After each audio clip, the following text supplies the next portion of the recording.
आगे बढ़ते हुए आज हम पढ़ने वाले हैं हेलो एल्केन्स बनाने की विधियाँ। देखो हेलो एल्केन बनाने की कई विधियाँ हैं। सबसे पहले हेलो एल्केन को हम क्या कहते हैं? देखो हेलो एल्केन को हम अब आज से दर्शाएंगे R बॉन्ड X से। R का मतलब मूलक होगा, जैसे कोई CH3 हो गया तो CH3 में X जोड़ दिया, या C2H5 हो गया तो ये भी R ही है, इसमें X जोड़ दिया। तो हेलो एल्केन का जो सामान्य सूत्र होगा वो आज से हम याद रखेंगे R बॉन्ड X, क्योंकि ये R कहलाते हैं और ये X कहलाते हैं, तो ये हेलो एल्केन है। अच्छा, हेलो एल्केन का एक सामान्य नाम भी चलता है, वो भी आप याद रखिए, एल्काइल हैलाइड्स। तो ये भी मैं यहाँ पे लिख दे रहा हूँ, एल्काइल हैलाइड्स। तो हेलो एल्केन बोल दो, चाहे एल्काइल हैलाइड्स बोल दो, चाहे आपको एग्ज़ाम में हेलो एल्केन आ जाए या एग्ज़ाम में आपको एल्काइल हैलाइड्स आ जाए, दोनों एक ही बात है, ध्यान रखना दोनों एक ही बात है, हेलो एल्केन या alkyl halides. Halo alkane IUPAC के हिसाब से बोलते हैं और एल्काइल हैलाइड इसका सामान्य नाम होगा। तो अब ये बनते कैसे हैं? जैसे आपने देखा होगा CH3Cl है, इसका नाम क्या होगा IUPAC के हिसाब से? क्लोरोमेथेन। सामान्य नाम क्या होगा? एल्काइल मतलब मिथाइल क्लोराइड, हैलाइड मतलब क्लोराइड। समझ में आया कि नहीं? तो इसके दो नाम होंगे, पहला नाम क्या होगा? क्लोरोमेथेन। क्लियर हुआ? दूसरा नाम क्या होगा? इधर से पढ़ोगे, सामान्य नाम तो सीधा ही पढ़ा जाता है। पहले आपको कार्बन देखा, CH3 मिथाइल हो गया, एक कार्बन मिथाइल, तो मिथाइल, और Cl यानी क्लोराइड। समझ में आ रहा है ना?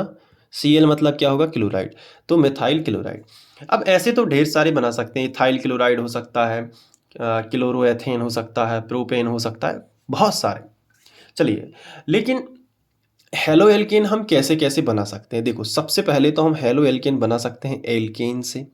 मतलब एल्केन मतलब methane, ethane, propane, butane, pentane, hexane, heptane, octane, नोनेन, decane. समझ में आया कि नहीं?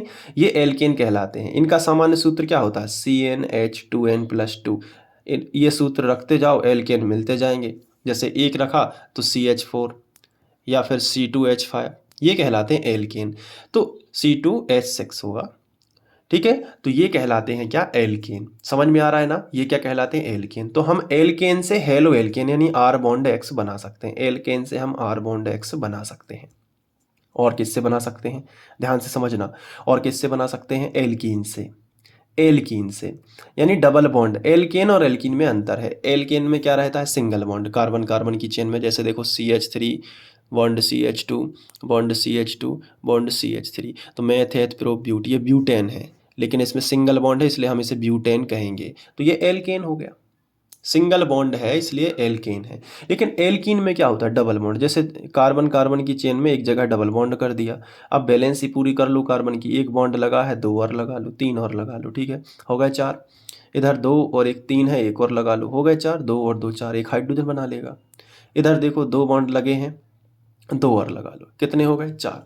तो अभी तो आप ज़्यादा दिमाग मत लगाओ, ये बस समझो कि एल्कीन में क्या होता है? डबल बॉन्ड होता है। जैसे इसको क्या बोलोगे? प्रोपीन या प्रोपबनीन, है ना? तो ये प्रोपीन है। IUPAC तो आपने पढ़ी ही रखी होगी, है ना? तो ये प्रोपीन कहलाता है। एल्कीन में क्या होता है? डबल बॉन्ड होता है। तो हम इससे भी बना सकते हैं। और किससे बना सकते हैं? देखो, और सबसे अच्छा तरीका है एल्कोहल से। एल्कोहल से भी हम बनाते हैं। एल्कोहल में भी हम तीन डिफरेंट तरीके से बनाएंगे, बात करेंगे डिटेल में, लेकिन ये इस तरीके से हम हेलो एल्केन बना सकते हैं। तो अब इन सब की बात करने से कोई फ़ायदा नहीं है। हम सबसे पहले जो जिससे बनाने वाले हैं वो है एल्केन से। हालांकि आपको पता चल गया कि किन किन से बना सकते हैं, लेकिन अब हम शुरुआत करेंगे एल्केन से। तो चलिए आगे बढ़ते हैं और हम हेडिंग लगाएंगे एल्केन से। तो एल्केन से कैसे बनाते हो?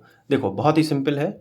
आपको एक लाइन लिखनी होगी एग्जाम में। आपको क्या लिखना होगा? एल्केन से हेलोजनीकरण द्वारा हेलो एल्केन बनते हैं।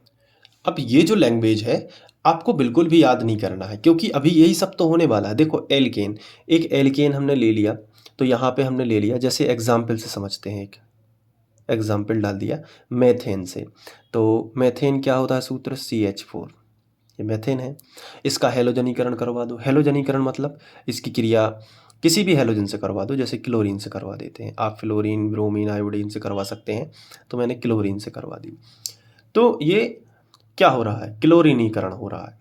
लेकिन मैंने यहाँ पे क्या लिखा? हेलोजनीकरण, क्योंकि कोई भी हो सकता है यहाँ पे, क्लोरीन बस मैंने लिया है एग्जाम्पल के तौर पे। एल्केन का हेलोजनीकरण मतलब फ्लोरीन, क्लोरीन, ब्रोमीन, आयोडीन कुछ भी हो सकता है यहाँ पे। तो एक एग्जाम्पल तो कोई ना कोई लेना था, तो मैंने क्या ले लिया, क्लोरीन। तो मेथेन का क्या करवा रहे हैं, क्लोरीनीकरण। तो एल्केन का क्या हो रहा है, हेलोजनीकरण। समझ में आया कि नहीं। और किसकी उपस्थिति में, सूर्य प्रकाश। तो सूर्य प्रकाश नहीं लिखना है तो इस तरीके से लिख सकते हो एच न्यू। एच न्यू का मतलब ही होता है सूर्य प्रकाश। तो सूर्य प्रकाश की उपस्थिति में मेथेन की क्रिया क्लोरीन से करवाते हैं, तो यहाँ पे क्या होगा, एक हाइड्रोजन निकलेगा और एक क्लोरीन अंदर जाएगा। तो समझो यहाँ सी, एक हाइड्रोजन निकल गया तो 4 H थे, कितने बचे, 3, और एक क्लोरीन अंदर भी गया है तो Cl लगा दो, ये बन गया हेलो एल्केन। यही तो हमने सबसे पहले हेलो एल्केन क्या होते हैं, इनका वर्गीकरण समझाइए, उसमें समझा था यही चीज। तो ये देखो, इसके बाद क्या बचा, एक हाइड्रोजन जो निकला है और यहाँ पे 2 क्लोरीन थे, एक अंदर चला भी गया तो एक तो बच गया, तो HCl बच गया। तो यहाँ पे ये चीज क्या है, ये R बॉन्ड X है, ये R है और ये X है। तो ये क्या है, R बॉन्ड X। इसे ही हम क्या कहते हैं, हेलो एल्केन। इसका दूसरा नाम बताओ क्या है, एल्काइल हैलाइड्स। इसका दूसरा नाम क्या है, एल्काइल हैलाइड, जैसे मिथाइल क्लोराइड। तो एल्केन के हेलोजनीकरण से हमने क्या बना लिया, यहाँ पे हेलो एल्केन। जैसे यहाँ पे ऐसा होता CH3 बॉन्ड CH3, ऐसा होता तो क्लोरीनीकरण करवा देंगे। यहाँ पे देखो ये H न्यू यानी सूर्य प्रकाश, तो क्या होगा, C2 और H5 हो जाता, C2H5। क्यों, ये एथेन है, 2 कार्बन के लिए सिंगल बॉन्ड है एथेन। लेकिन एक हाइड्रोजन निकलेगा तभी तो एक क्लोरीन जाएगा। तो 6 हाइड्रोजन थे, 3 और 3 6 हाइड्रोजन, तो 5 बचेंगे, एक क्लोरीन अंदर चला गया। अब एक जो हाइड्रोजन निकला है और एक क्लोरीन बचा है HCl, बिल्कुल पहले जैसा। ये क्या हो जाएगा बताओ, ये भी क्या है, R है पूरा R, और ये क्या है, X है। ये बन गया ना हेलो एल्केन। तो एल्केन से हम बना सकते हैं, एल्केन के हेलोजनीकरण द्वारा हेलो एल्केन बनते हैं, हेलो एल्केन, हेलो एल्केन। तो यहाँ पे एल्केन जो है, अगर उसका हेलोजनीकरण करवा दिया जाए तो हेलो एल्केन बनता है। चलो ये चीज़ तो समझ में आई। अब इस मेथड के पीछे क्या ये ऐसे ही होता है, तो आंसर है नहीं। अभिक्रिया होती है, उसके पीछे मैकेनिज्म होता है कि अभिक्रिया मतलब एक कल्पना की जाती है कि ये अभिक्रिया कैसे हुई होगी। तो चलिए इस अभिक्रिया का मैकेनिज्म समझते हैं कि ये अभिक्रिया हुई कैसे होगी, फिर नोट्स देखेंगे वीडियो के एंड में, आपको पूरा याद हो जाएगा।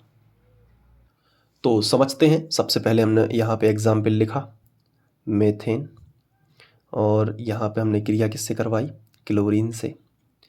किसकी उपस्थिति में, सूर्य प्रकाश की उपस्थिति में। तो यहाँ पे लिख दिया। मैकेनिज्म बड़े ध्यान से समझना। और तो यहाँ पे एक हाइड्रोजन निकलेगा तो CH3Cl आ जाएगा, और हाइड्रोजन क्लोरीन के साथ यहाँ पे निकल जाएगा। ये बन गया आपका RX। लेकिन ये कैसे बना होगा, तो आइए समझते हैं। हेडिंग लगाएंगे क्रिया विधि। अब आपके दिमाग में एक फिर क्वेश्चन आ गया होगा कि सर क्रिया विधि क्या एग्ज़ाम में लिखनी होती है। क्रिया विधि मतलब मैकेनिज्म। तो आंसर ये रहेगा इसका कि एग्ज़ाम में कभी भी आपको क्रिया विधि नहीं लिखनी होती है, इसका मैकेनिज्म कभी भी नहीं पूछा जाता है। तो सवाल ये उठता है कि सर आप क्यों बता रहे हो। इसलिए बता रहे हैं क्योंकि आपको भी पता चलना चाहिए कि रिएक्शन कैसे हुई है, और कंपटीशन के हिसाब से भी आपको ये पता होना चाहिए। मैकेनिज्म से पढ़ना थोड़ा सा आपको इजी लगेगा। अब क्रिया विधि इतनी भी कठिन नहीं है कि आपको मैं ना पढ़ाऊँ, है ना, और आप ना पढ़ें, इतनी भी कठिन नहीं है। मैकेनिज्म समझना काफ़ी आसान होता है, और मैं अपनी ड्यूटी करूँगा एक शिक्षक के तौर पे, और आपको मैकेनिज्म पूरा समझाऊँगा। चलो स्टार्ट करते हैं, ज़्यादा माथापच्ची नहीं करना है। इधर देखो, सबसे पहले होगा क्या कि इसमें हमें देखने को मिलता है free radical mechanism. Free radical mechanism. अब आप सोच रहे होंगे, क्या सोच रहे होंगे आप, इंग्लिश वर्ड क्यों आ गई है, हम तो हिंदी माध्यम के हैं। तो देखो बेटा, जब आप आगे पढ़ोगे तो आपको बहुत सारी चीज़ें हिंदी में नहीं मिलेंगी, आपको इंग्लिश आनी चाहिए। ये टेक्निकल वर्ड होते हैं जिनको बिना इंग्लिश के ये अधूरे रहते हैं, इसलिए आपको थोड़ी बहुत तो इंग्लिश आनी चाहिए। तो फ्री रेडिकल मैकेनिज्म मैं हिंदी बता देता हूँ, इसको बोलते हैं मुक्त मूलक क्रियाविधि। ठीक है, मुक्त मूलक क्रियाविधि इसके अंदर देखने को मिलता है। अब जो फ्री रेडिकल मैकेनिज्म है इसके 3 स्टेप होते हैं। पहला स्टेप होता है चेन इनिशिएशन।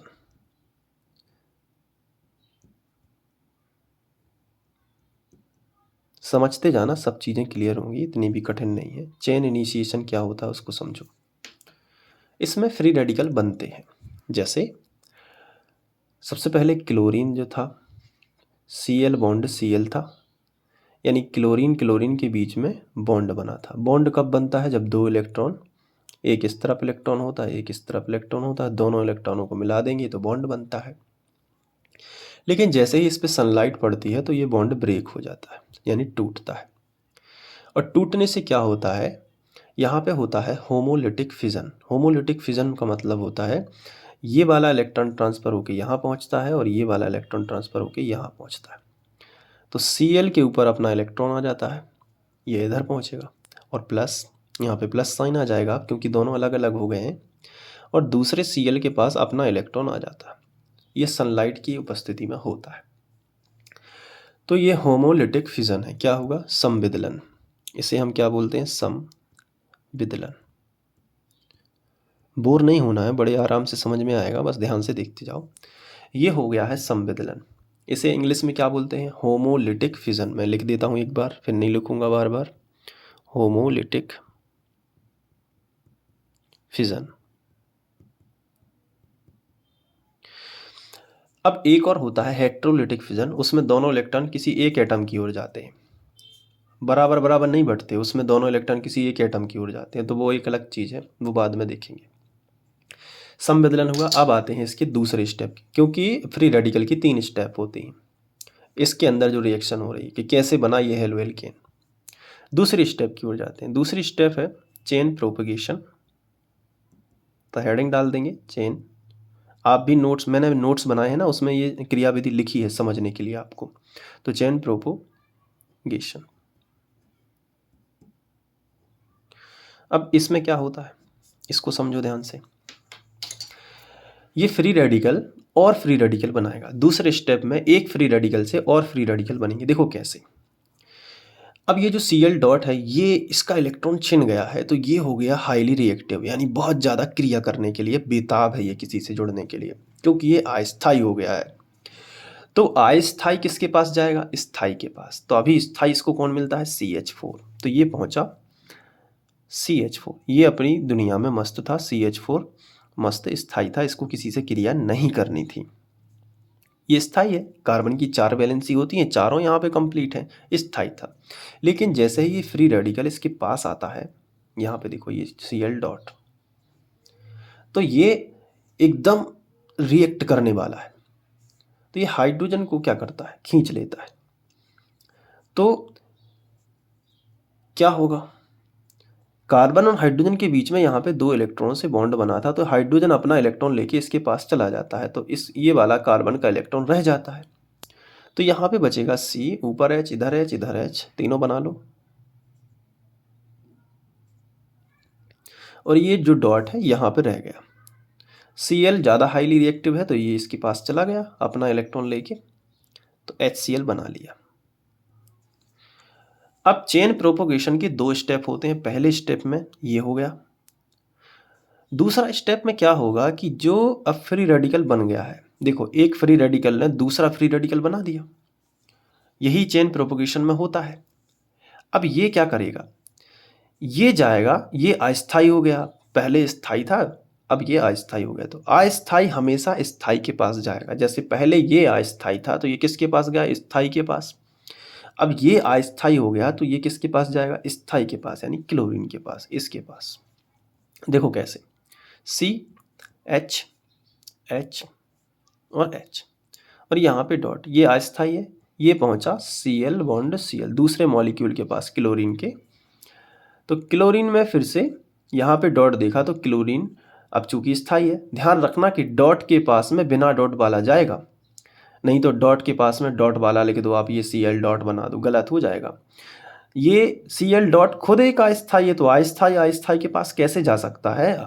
हमेशा याद रखना अस्थाई किसके पास जाएगा? स्थाई के पास। तो ये क्लोरीन का मॉलिक्यूल है, इसे चाहे Cl2 लिख सकते हो या फिर Cl बॉन्ड Cl।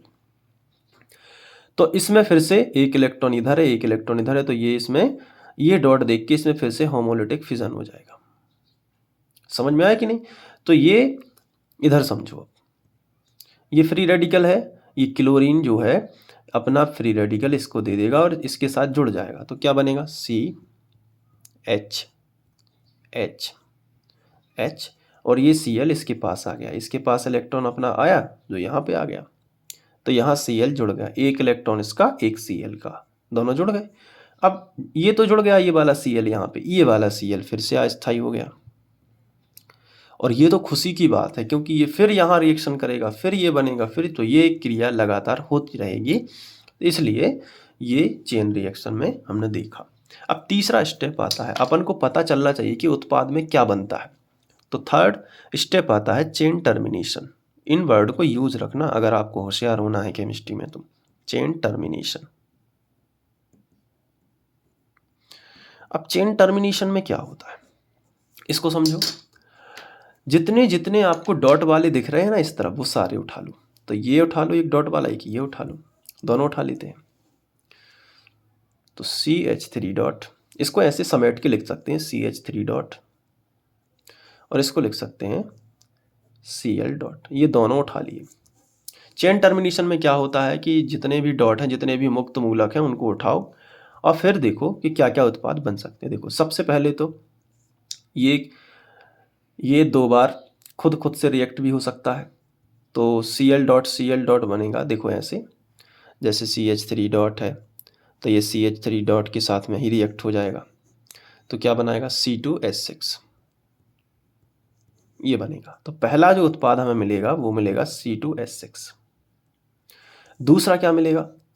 ये Cl डॉट भी तो खुद से रिएक्ट कर सकता है, तो Cl2 मिलेगा। तो दूसरा हमें उत्पाद मिल सकता है Cl2, क्रियाफल भी जिसे हम बोलते हैं। तीसरा क्या मिलेगा? तीसरा ये कि ये दोनों आपस में रिएक्ट करेंगे, तो Cl डॉट और Cl डॉट, CH3 डॉट और Cl डॉट, CH3Cl बनाएंगे, ये बन गया RX यानी हेलो एल्केन। लेकिन आपको जो हमने रिएक्शन लिखी है इसमें, यहाँ देखो, इसमें आपको केवल CH3Cl ही दिखाया गया है और HCl दिखाया गया है, बाकी ये वाले जो बन रहे हैं मैकेनिज्म से जो पता चल रहे हैं वो तो दिखाई नहीं गए, ये एथेन और ये। तो आंसर है ये बनते तो हैं लेकिन बहुत कम मात्रा में बनते हैं। कैसे बनते हैं? बहुत कम मात्रा में। लेकिन बड़े बड़े एग्जाम में नीट लेवल में जैसे आपसे पूछ लिया जाए कि देखो यहाँ पे कि ये रिएक्शन करवाई गई है, अब इससे बनने वाले उत्पाद कौन कौन से हैं, और ये दोनों ही ऑप्शन में नहीं है और ये दे दिया, तो आप हिल जाओगे कि यार एथेन तो हमने 12th में पढ़ा ही नहीं, एथेन तो बनता ही नहीं, इसमें तो मेथिल क्लोराइड बनता है, तो हो गई गड़बड़, हो गया सत्यानाश। इसलिए कहते हैं मैकेनिज्म पढ़ना जरूरी है, क्योंकि 12th में अच्छी परसेंटेज बना लेने से अकेले कुछ नहीं होगा, थोड़ा सा नॉलेज भी आपको बढ़ना चाहिए। तो ये एथेन बनेगा, बनता है, क्लोरीन बनता है लेकिन बहुत ही कम बनता है, माइनर बनता है, मेजर नहीं बनता, मेजर मतलब अधिक, माइनर बनता है लेकिन बनता है। इसलिए ये बड़े एग्जाम की बात हो गई, नीट या जेई, इसको याद रखना, ठीक है। तो इसलिए मैकेनिज्म जरूरी रहता है, तो ये हो गया, तो ये इसकी क्रियाविधि हुई। लेकिन जो हमने रिएक्शन समझी है ये वाली, इस रिएक्शन को थोड़ा और डिटेल से समझते हैं, देखते हैं कि क्या होता है रियल में। तो जो रिएक्शन हम पढ़ रहे थे कि मेथेन जो है ये क्लोरीन से क्रिया कर रहा है सूर्य प्रकाश की उपस्थिति में, तो यहाँ पे CH3Cl बन रहा है और प्लस HCl बन रहा है, जो हम यहाँ पे देख पा रहे हैं। लेकिन ये जैसे ही आगे, इस क्लोरीन का अधिक तो हमेशा रहेगा, हम कितनी भी क्लोरीन कम कर दें लेकिन क्लोरीन इसकी तुलना में अधिक ही रहती है, तो क्लोरीन इससे जो उत्पाद बनता है यहाँ नहीं थमता, ये फिर से क्लोरीन से रिएक्ट कर लेता है। तो फिर क्लोरीन इसमें एक ऐड हो जाएगा और हाइड्रोजन निकल आएगा, तो HCl हर बार निकलता है। तो अब देखो इसमें कितने हाइड्रोजन है, 3, अब बचेंगे 2, क्योंकि एक क्लोरीन और उसमें ऐड हो जाएगा। तो पहले एक क्लोरीन था, एक और चला गया तो Cl2 हो गया। फिर ये जो उत्पाद बनता है साथ में HCl भी बनेगा। ये जो उत्पाद बनता है ये फिर से क्लोरीन से रिएक्ट हो जाएगा, क्योंकि क्लोरीन ये अभिक्रिया ऐसे थमती नहीं कि यहाँ पे CH3Cl बस बन गया। ये फिर से Cl2, फिर हाइड्रोजन कम होते जाएंगे। यहाँ पे 2 हाइड्रोजन थे, अब 1 हाइड्रोजन बचा और क्लोरीन हो गए 3। ये समझने वाली बात है। फिर यहाँ से फिर क्लोरीन का अधिक होगा तो क्लोरीन फिर अटैक करेगा, ये हाइड्रोजन फिर गायब हो जाएगा, तो C बचेगा और क्लोरीन 3 की जगह पे हो जाएंगे अब 4। यहाँ पे जाके थमती है रिएक्शन। तो लैब में देखा गया है कि जब हम मेथेन की क्रिया क्लोरीन से सूर्य प्रकाश की उपस्थिति में कराते हैं तो कार्बन टेट्रा क्लोराइड प्राप्त होता है। ये बीच के उत्पाद तो पता ही नहीं चलते, ये केवल कागज पे दिखते हैं। इसलिए हम हेलो एल्केन जो है या क्लोरोमेथेन तो बना ही नहीं पाएंगे। तो ये जो क्रिया है R बॉन्ड X बनाने की जो मेथड है, इसका जो पहला स्टेप है ये लैब में रोका नहीं जा सकता। ये केवल कहाँ रोका जा सकता है, इंडस्ट्री, फैक्ट्रियों में। तो ये इसलिए प्रायोगिक विधि नहीं है, प्रायोगिक विधि नहीं है। R बॉन्ड X के निर्माण की एक अच्छी विधि नहीं है, क्योंकि इसमें हमें हेलो एल्केन प्राप्त तो हो रहा है लेकिन बिना हाइड्रोजन वाला नीचे, ये वाला प्राप्त नहीं हो रहा। तो इसलिए हम रिएक्शन से CH3Cl प्राप्त नहीं कर सकते लैब में, क्योंकि लैब में इसको कंट्रोल करने की कोई वो नहीं रहती, कोई सिस्टम नहीं रहता कंट्रोल करने का। रिएक्शन कहाँ कंट्रोल हो सकती है, जहाँ पे पैसा खर्च होगा, क्योंकि उसको कंट्रोल करने में तो वो इंडस्ट्री लेवल पे, जहाँ पे हमें केवल क्लोरोमेथेन बनाना पड़ेगी। इसका यूज़ होता है औषधियाँ बनाने में क्लोरोमेथेन का। तो क्लोरोमेथेन को यदि हमें चाहिए है, पर्टिकुलर हमें क्लोरोमेथेन ही चाहिए, तो हमें ये रिएक्शन रोकनी पड़ेगी। इसके लिए हम फैक्ट्रियों में इसका यूज़ कर सकते हैं। बड़ी बड़ी कंपनियां होती हैं जो इसको बनाती हैं बड़ी तादाद में, तो वो इसको कंट्रोल कर सकती हैं रिएक्शन को। जैसे लैब में आप नहीं कर पाओगे कंट्रोल, क्योंकि ये फटाक से होती है, बहुत ही कम टाइम लगता है और कार्बन टेट्राक्लोराइड बन जाता है, सेकेंड का भी 100वां हिस्सा, आप ये समझो। तो फिर अब क्या होगा, तो ये यहाँ से हमें पता चली कि ये एक प्रायोगिक विधि नहीं है, किसके, इसके बनाने की। चलिए ये तो हमें जानकारी प्राप्त हुई। तो अब इसका मैकेनिज्म भी हम समझेंगे कि CH2Cl2 बन रहा है, CH3Cl CHCl3 बन रहा है, तो कैसे बन रहा है, इसकी क्रिया विधि और देख लेते हैं एक एक स्टेप में, बहुत ही कम टाइम में करवा देता हूँ। तो ये जो रिएक्शन आपको दिख रही है इसका मैकेनिज्म तो हमने समझ लिया है कि कैसे बनी, लेकिन अब आगे देखो। अब इसके बाद जब ये फिर से क्लोरीन के साथ में क्रिया करेगा CH3Cl, अब इसकी क्लोरीन के साथ में क्रिया होगी तो फिर क्या होगा, एक क्लोरीन अंदर जाएगा, हाइड्रोजन बाहर आएगा, यहाँ पे यू भी लिखते जाना। तो क्लोरीन हाइड्रोजन बाहर आएगा तो 3 हाइड्रोजन में से बचेंगे केवल 2 हाइड्रोजन और क्लोरीन 2 हो जाएंगे, CH2Cl बनेगा। अब इसका मैकेनिज्म देखते हैं कि ये कैसे हुआ। तो इसके अंदर भी फ्री रेडिकल मैकेनिज्म है, तो हम हेडिंग डालेंगे क्रिया विधि। तो इसको मैंने बताया कि फ्री रेडिकल मैकेनिज्म के 3 स्टेप होते हैं। सबसे पहले होता है चेन इनिशिएशन। इसमें क्या होता है, इसमें आपको फ्री रेडिकल बनते हुए दिखाई देंगे। जैसे क्लोरीन बॉन्ड क्लोरीन था, तो इसमें क्या होगा, इसमें होगा होमोलिटिक फिजन, संविदलन। तो यहाँ पे क्या होगा, क्लोरीन के पास एक डॉट आ गया प्लस क्लोरीन के पास यहाँ पे एक डॉट आ गया। ये तो समझ में आता है, आ गया ना समझ में, ठीक है। इसके बाद दूसरा स्टेप होता है चेन प्रोपोगेशन। इसमें क्या होता है कि एक फ्री रेडिकल अन्य फ्री रेडिकल बनाएगा। तो जैसे यहाँ पे ये है हाईली रिएक्टिव, तो ये अस्थाई हो गया है, तो ये किसके पास जाएगा, स्थाई के पास। स्थाई कौन है इस बार, CH3Cl। तो देखो मैं इसको ऐसे बनाऊंगा CH और इधर क्या था Cl। इसके पास पहुंचा क्या, ये अस्थाई, ये स्थाई है और ये अस्थाई, ये पहुंचा। इसने इस हाइड्रोजन को अटैक मारा, इस हाइड्रोजन पे, यहाँ देखो। तो हाइड्रोजन अपना इलेक्ट्रॉन लेके इसके पास जाएगा, तो यहाँ कार्बन के पास केवल ये डॉट बचेगा, कार्बन का इलेक्ट्रॉन बचेगा। तो देखो क्या होगा, C इधर एक H है, एक इधर H है, यहाँ पे एक डॉट बच गया और क्या हो गया Cl, और ये HCl निकल गया। मतलब जो अस्थाई है वो स्थाई के पास गया। यहाँ पे 2 बॉन्ड है, कोई भी हाइड्रोजन का निकाल सकते हो आप, मैंने यहाँ से स्टार्ट किया है। ये हाइड्रोजन अपना इलेक्ट्रॉन लेके चला जाएगा इस तरीके से। तो ये कार्बन के पास बस बचेगा एक डॉट, तो ये दिख रहा। अब ये हो गया अस्थाई, तो ये किसके पास जाएगा? स्थाई के पास। तो चेन प्रोपोगेशन के 2 स्टेप होते हैं, एक पहला हो गया, अब दूसरा देख लो। दूसरा में क्या होगा? ये CH ये डॉट, इधर पे Cl। अब ये पहुंचा किसके पास में? ये पहुंचा अपना Cl बॉन्ड Cl के पास में। तो इस डॉट को देख के फिर से यहाँ पे क्या हो गया, एक इधर पहुंचा और एक इधर पहुंचा इलेक्ट्रॉन, ठीक है। तो Cl डॉट हो गया, तो Cl डॉट इस डॉट को देख के यहाँ पे जुड़ गया, तो क्या हो गया, C ऊपर H नीचे H, ये डॉट है, ये Cl डॉट है, तो इधर जुड़ गया, तो यहाँ पे Cl जुड़ गया। अब डॉट खत्म हो गया इसका, और ये Cl पहले से जुड़ा था।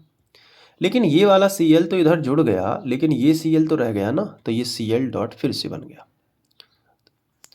तो ये रिएक्शन फिर इधर से फिर होती रहेगी, तो ये बनता रहेगा। अब तीसरा होता है चेन टर्मिनेशन, तो उसको लिख लेते हैं चेन टर्मिनेशन। इसमें क्या होगा? इसमें बहुत ही सिंपल है।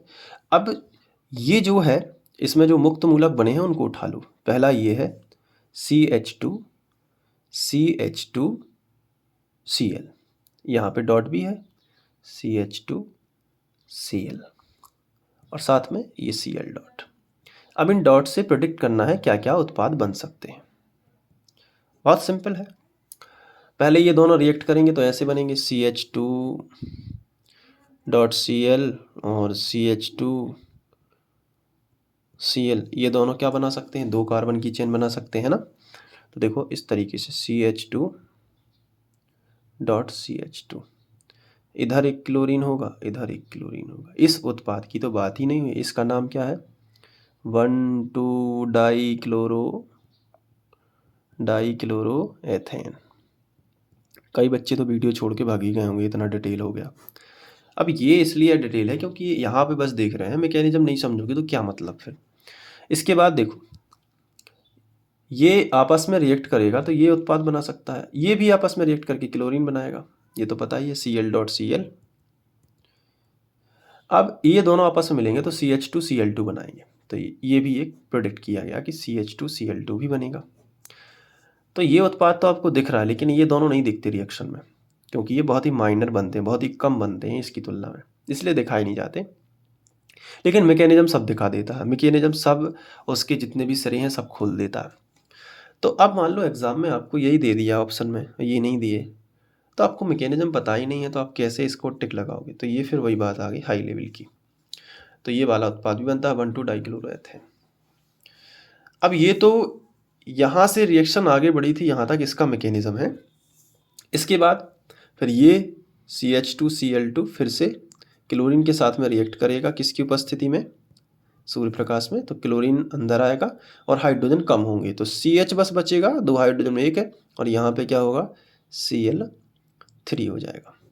इसका मैकेनिज्म आप खुद करोगे इन तीनों स्टेप में। इसके बाद जब ये हो जाएगा तो फिर से रिएक्शन होगी CH Cl3 और फिर क्लोरीन के साथ में रिएक्ट होगा, तो 1 हाइड्रोजन कम होगा, तो एक ही बचा था वो चला जाएगा और 1 क्लोरीन ऐड हो जाएगा, तो Cl4 हो जाएगा। तो CCl4 तक 2 मैकेनिज्म आप करके मुझे व्हाट्सएप नंबर पे भेज सकते हो कि सर मैंने किया है। व्हाट्सएप नंबर मेरा है 9131471072, उस पर आप मुझे भेज देना कि सर मैंने 2 मैकेनिज्म और किए। करना इसी तरीके से है, अगर आप दिमाग लगा पाओगे तो हो जाएगा, ऐसी कोई कठिन बात नहीं है, ठीक है।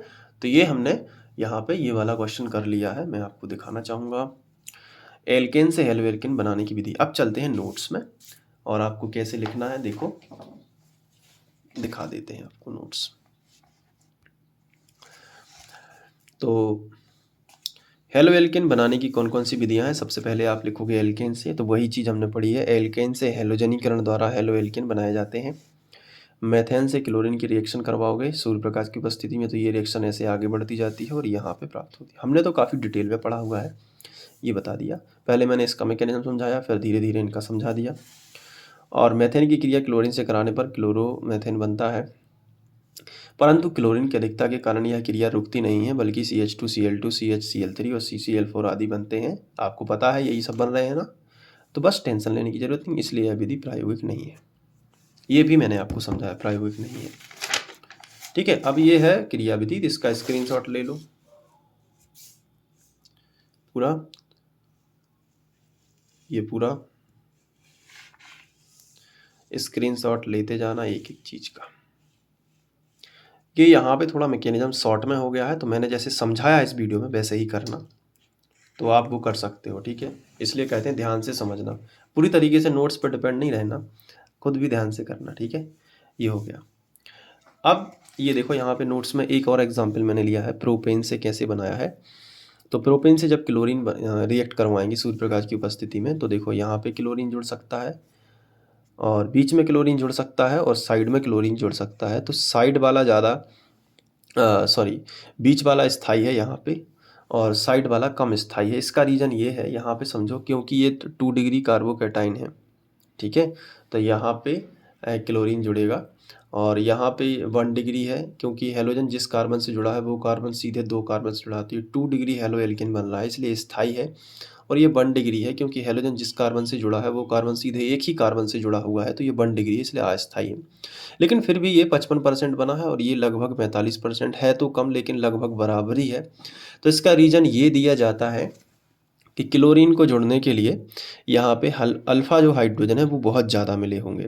ठीक है, क्लोरीन जोड़ने के लिए इधर 3 है। ठीक है, तो इसलिए ये भी बन जाता है इस स्थिति में। ठीक है, तो इसको मैं अभी डिटेल से नहीं बता रहा हूँ, इतना ही बता दिया प्रोपेन से हेलो एल्केन, तो इसको भी नोट कर लेना। अब आगे बढ़ेंगे हम लोग, तो बात करेंगे हेलो एल्केन से एल्कीन से हेलो एल्केन बनाने की विधि, एल्कीन से डबल बॉन्ड से, तो वो भी अच्छे से नोट करेंगे हम लोग। तो उम्मीद है कि आपने इतना स्क्रीनशॉट ले लिया होगा। अब आगे बढ़ते हुए नेक्स्ट क्वेश्चन करेंगे नेक्स्ट वीडियो लेक्चर में। सारे वीडियोस देखने के लिए आप इसी वीडियो की डिस्क्रिप्शन में जाइए, प्लेलिस्ट की लिंक मिलेगी, सारे वीडियो देख सकते हैं, या फिर आप यूट्यूब पर सर्च कीजिए कि halo alkane halo arene by Sandeep Khare या बाय फ्री ऑनलाइन कोचिंग, तो आपको मिल जाएगा। अपना ध्यान रखना, पढ़ते रहिए, हंसते रहिए। Thank you.